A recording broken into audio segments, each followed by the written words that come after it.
Atenção! Começa agora uma teleaula de Geografia do Ensino Fundamental. Você vai assistir a teleaula de número 32. Bons estudos!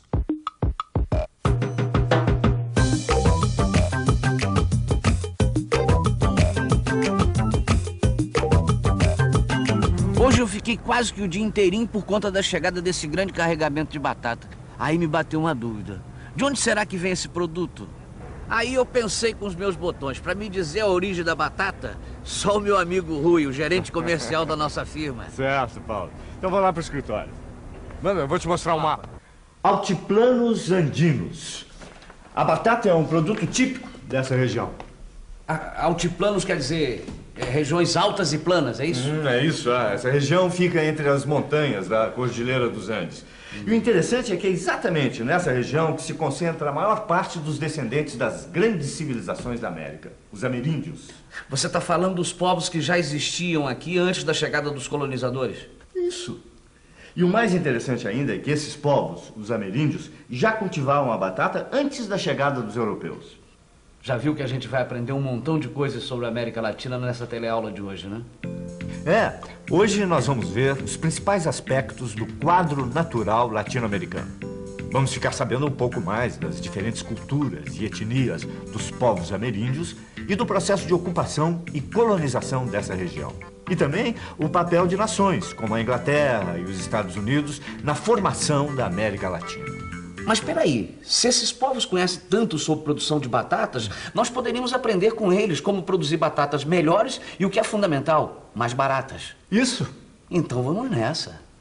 Olha, o que você vê dessa parte, então?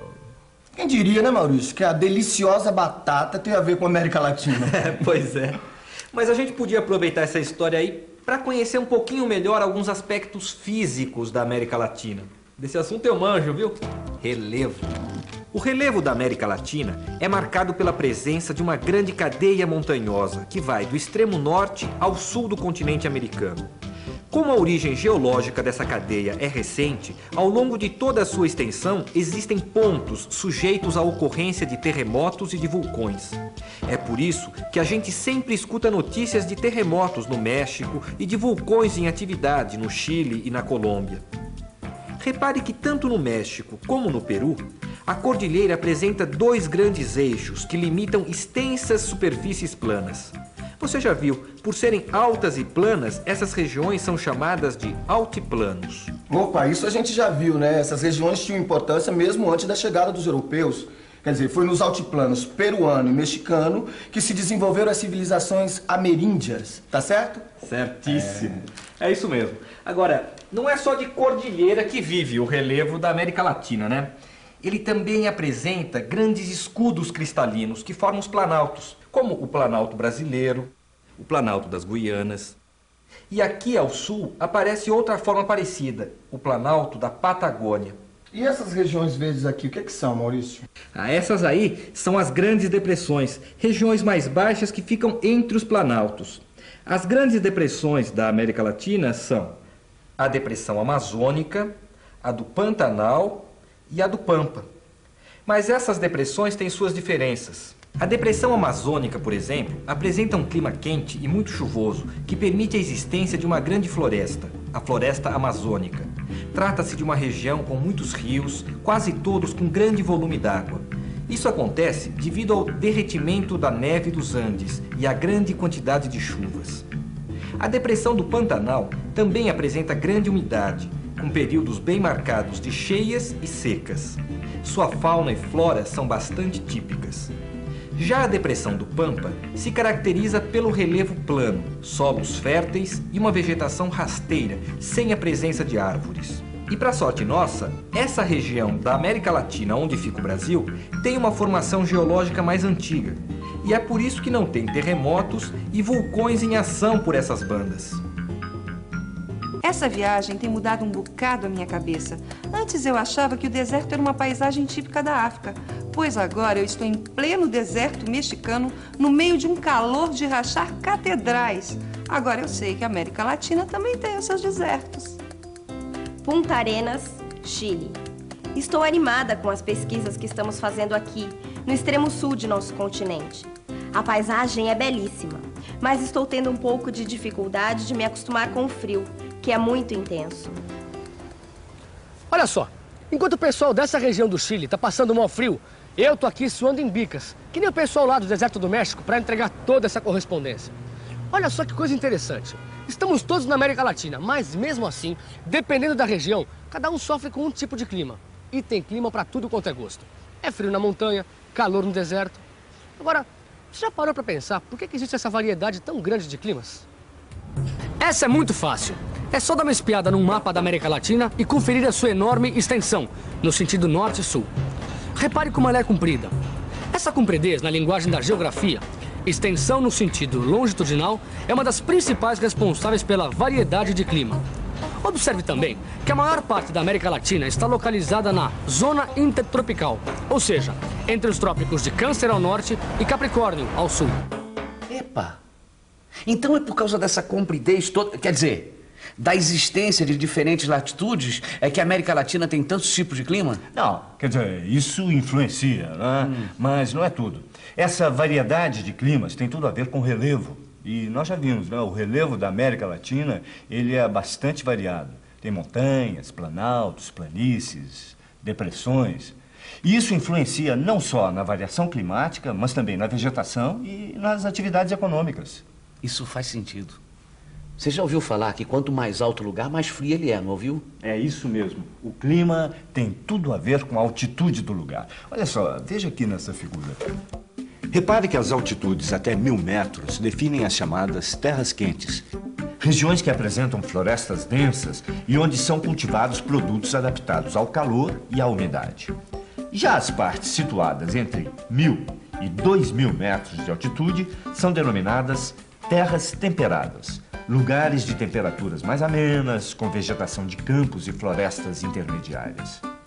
E, por fim, nós temos as regiões situadas a mais de 2.500 metros de altitude, as terras frias, áreas de temperaturas muito baixas e vegetação dominadas pelos campos de altitude. E tanta variedade de paisagens naturais só podia dar no que deu, uma variada paisagem cultural. Ou seja, dentro da América Latina, a gente encontra regiões com identidades muito próprias. O Pampa, a Amazônia, a América Andina e o Caribe são alguns exemplos. Bom, se eu estou entendendo, você disse que os aspectos naturais, como o clima, relevo, etc., influenciam não só no jeito como o lugar é explorado economicamente, mas também no seu jeito de ser, sua cultura, essas coisas. Isso. Eu entendi certo? Certo, certíssimo. A definição das formas de exploração, assim como as características culturais dos diferentes povos, estão intimamente ligadas às condições ambientais das diversas partes do continente. Mas olha, para entender isso melhor, é preciso entender como é que se deu a colonização na América Latina. Você sabe? Não? Então, fique por dentro.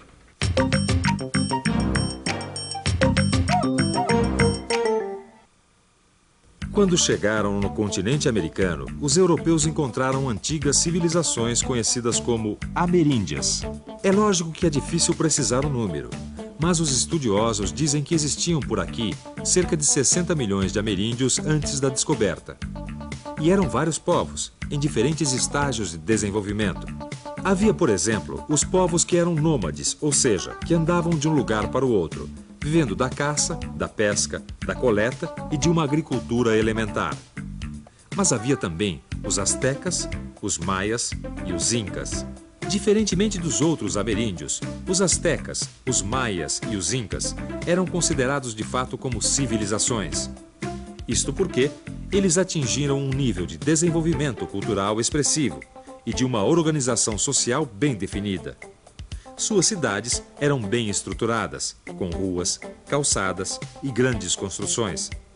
Eles possuíam conhecimentos científicos, principalmente nos ramos da medicina, da astronomia e da agronomia. A agricultura irrigada e com técnicas de fertilização garantia a subsistência de grande número de pessoas. Cusco, Peru. Amiga, você sabe, eu dei aula de história durante mais de 30 anos e vivia falando para os meus alunos das maravilhas da civilização inca. Mas só agora, conhecendo as ruínas desse povo, é que realmente me dou conta da sua grandeza. Suas construções são impressionantes Imaginar que há mais de 500 anos eles já utilizavam métodos de irrigação e fertilização e tinham um eficiente sistema administrativo é de cair o queixo. Essa é realmente de cair o queixo. Uma civilização tão avançada num passado tão distante. Agora, por que será que as civilizações Inca, Maia e Azteca desapareceram? Olha, eu não sou historiador, mas uma coisa eu sei. Um dos motivos que levou ao desaparecimento dessas civilizações é que elas não entraram no esquema de colonização dos conquistadores que aqui chegaram. Esse esquema é uma das coisas em comum entre os países da América Latina. É chamado de colonização de exploração. Isso já é um assunto bastante conhecido, mas vamos refrescar a memória. As colônias latino-americanas não tinham alternativa. Eram obrigadas a comercializar apenas com suas metrópoles. A produção era baseada nos grandes latifúndios, ou seja, grandes propriedades de terra, e no trabalho escravo. Resumindo, as colônias mandavam para as metrópoles seus produtos agrícolas, minerais e matérias-primas em geral, e recebiam em troca produtos manufaturados. Opa, mas isso mudou muito, hein? Tá certo que o Brasil, por exemplo, ainda exporta produtos agrícolas e minerais, mas hoje até carro a gente já exporta. É, e tem mais. Hoje o Brasil exporta para um montão de países. Naquela época isso não podia, não. A colônia só podia fazer comércio com a sua metrópole. Era o chamado Pacto Colonial. Mas peraí. Se a colônia só podia comercializar com as metrópoles, e no caso da América Latina, geralmente as metrópoles eram Portugal e Espanha, isso quer dizer que esses dois países eram grandes produtores de manufaturados. A colônia enviava a matéria-prima e recebia em troca das metrópoles os produtos manufaturados. É isso. Só que aí você precisa entender o papel da Inglaterra. Amigo, dá licença. Esse tênis aí que você está usando, você saberia dizer pra gente onde é que ele foi fabricado? Nos Estados Unidos. A senhora sabe onde é que foi fabricado o óculos que a senhora está usando? Eu acho que é italiano. Pois é. Hoje a gente encontra produtos industrializados de diversos países. Mas houve uma época em que se você quisesse um produto manufaturado, só existia uma alternativa: a Inglaterra. Essa era a única saída que Portugal e Espanha tinham para abastecer suas colônias, fazer comércio com a Inglaterra. Foi assim que a Inglaterra acabou absorvendo toda a riqueza gerada nas Américas e acabou expandindo seus laços comerciais e acumulando riquezas que lhe ajudaram a realizar sua revolução industrial. Com o processo de industrialização, a Inglaterra aumentou sua presença na América Latina, influenciando, inclusive, nos processos de independência e na abolição da escravidão de vários países da região. É bom lembrar que a Inglaterra também participou diretamente de um outro tipo de colonização em países americanos. Esse tipo diferente de colonização foi realizado nos Estados Unidos e no Canadá, e ficou conhecido como colonização de povoamento, muito diferente da colonização de exploração realizada nos países latino-americanos. De certa forma, o papel que a Inglaterra tinha na América Latina é hoje desempenhado pelos Estados Unidos, a grande potência da atualidade. Bem, enquanto eu atualizo aqui os meus conhecimentos, você fica com a revisão. E atenção, se liga aí que é hora da revisão. Na teleaula de hoje, você viu que o relevo latino-americano é marcado por grandes cadeias montanhosas, altiplanos, planaltos e depressões. Aprendeu que o relevo influencia diretamente o clima, formando assim as terras quentes, as terras temperadas e as terras frias. Ficou sabendo que ao chegarem nas Américas, os colonizadores encontraram diferentes povos, os ameríndios. Alguns deles com alto nível de desenvolvimento, como os astecas, os maias e os incas.